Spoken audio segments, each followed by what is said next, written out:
আসসালামু আলাইকুম, welcome to my channel Tanzila's cooking studio. আমি আজকে আপনাদেরকে 1.5 পাউন্ডের একটি চকলেট কেক ডেকোরেশন করে দেখাবো। আমি বেসটা কেটে আগে থেকে রেডি করে রেখেছি। সুগার সিরাপ বানিয়ে নিয়েছি। তার জন্য নিয়েছি 2 টেবিল চামচ চিনি, 6 টেবিল চামচ পানি আর 10 গ্রাম ডার্ক চকলেট দিয়ে এটাকে আমি মেল্ট করে নিয়েছি। চকলেট কেকের ক্ষেত্রে আপনাদের যত চকলেট ব্যবহার করা হয় ততই চকলেট কেকের টেস্ট বাড়ে। তার জন্য আমি সুগার সিরাপে কিছু চকলেট দিয়ে মেল্ট করে নিয়েছি। এখন আমি প্রথম লেয়ারে সুগার সিরাপ দিয়ে দিব ভালো করে।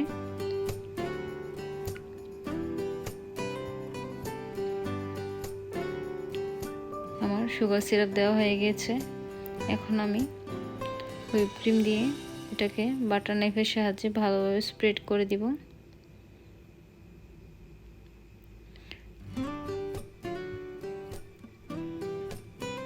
আমি ক্রিম একদমই অল্প ব্যবহার করছি। কাস্টমারের ডিমান্ড ছিল যাতে করে ক্রিমটা খুবই অল্প দিয়ে কেকটাকে সুন্দরভাবে ডেকোরেশন করে দেওয়া হয়। সেই অনুযায়ী আমি ক্রিম খুবই অল্প দিয়েছি। এখন আমি দিয়ে দিব সেকেন্ড লেয়ারটা। আমি এটাকে 2টা লেয়ারে ভাগ করেছি। লেয়ার যত বেশি করতে হবে তত বেশি ক্রিম দিতে হবে, তার জন্য আমি 2টা লেয়ার করেছি। এখন আমি সেকেন্ড লেয়ারও সেমভাবে সুগার সিরাপ ব্রাশ করে দিচ্ছি।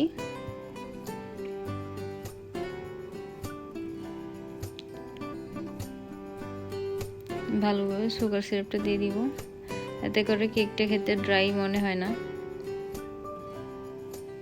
আপনি অনায়াসে 3-4 দিন নর্মাল ফ্রিজে রেখে খেতে পারবেন, আপনার কেকটা ড্রাই মনে হবে না।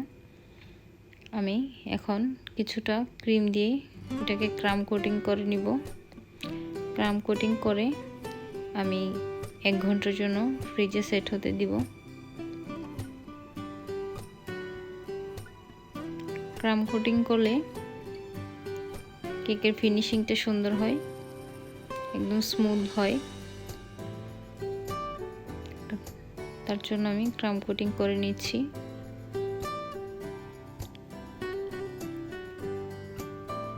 এখন আমি ফ্রিজ থেকে নামিয়ে এটাকে সেকেন্ড লেয়ারে আবারও ক্রিম দিয়ে দিব অল্প করে।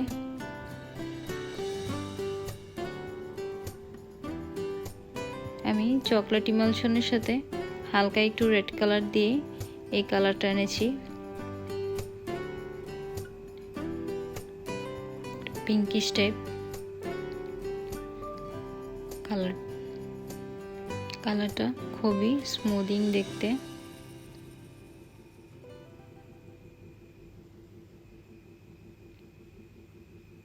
আমি সাইড থেকে বাটার নাইফের সাহায্যে অল্প করে ক্রিম দিয়ে দিব।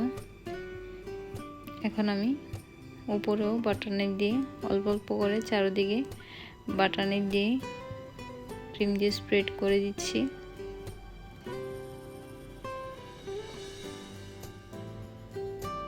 আমি খুবই অল্প ক্রিম দিচ্ছি।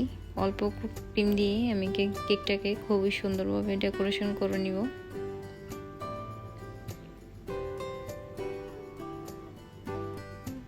এখন আমার ক্রিম দেওয়া হয়ে গেছে।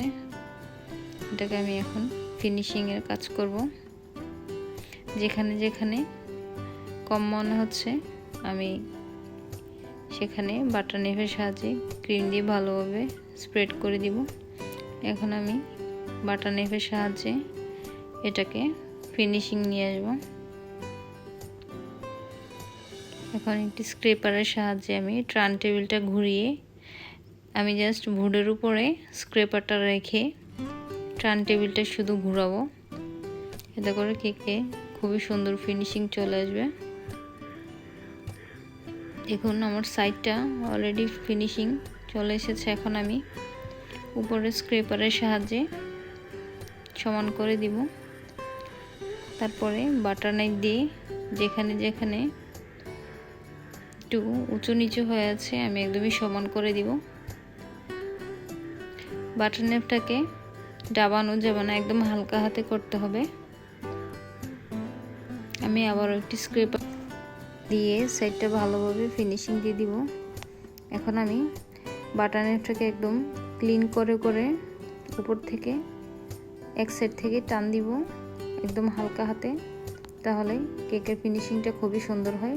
দেখুন আমার কেকটা কতটা ফিনিশিং হয়েছে। এখন আমি দিয়ে দিব চকলেট গানাশ। তার জন্য আমি 50 গ্রাম চকলেটের সাথে 50 গ্রাম হুইপ ক্রিম দিয়ে এটাকে মেল্ট করে নিয়েছি ডাবল বয়লার পদ্ধতিতে। আমি গানাশটাও খুবই অল্প পরিমাণে ইউজ করব। এখন আমি 1M নজলের সাহায্যে ফুল করে নিব।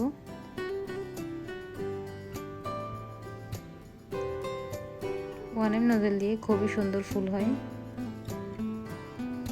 একদম নতুনদের জন্য খুবই ভালো একটা নজল। যারা গোলাপ তৈরি করতে পারে না, 1M নজলটা দিয়ে খুবই সুন্দর গোলাপ কিন্তু তৈরি করা যায়। এখন আমি সাইড থেকে ছোট ছোট করে স্টার ফুল দিয়ে দিব।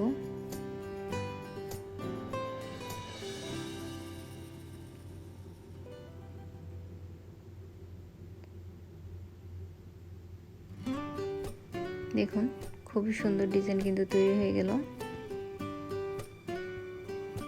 এখন আমি নাম লিখে নিব।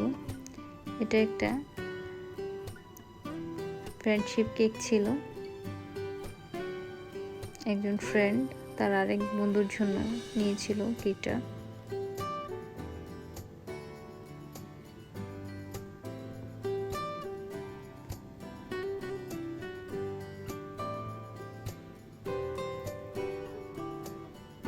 দেখুন আমার কেকটা কত সুন্দর লাগছে দেখতে, কালারটা।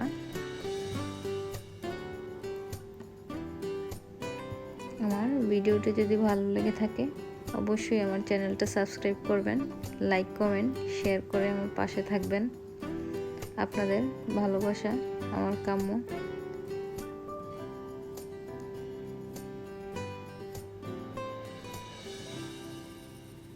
এরকম আরও সুন্দর সুন্দর কেকের ভিডিও পেতে আমার চ্যানেলটা অবশ্যই সাবস্ক্রাইব করবেন।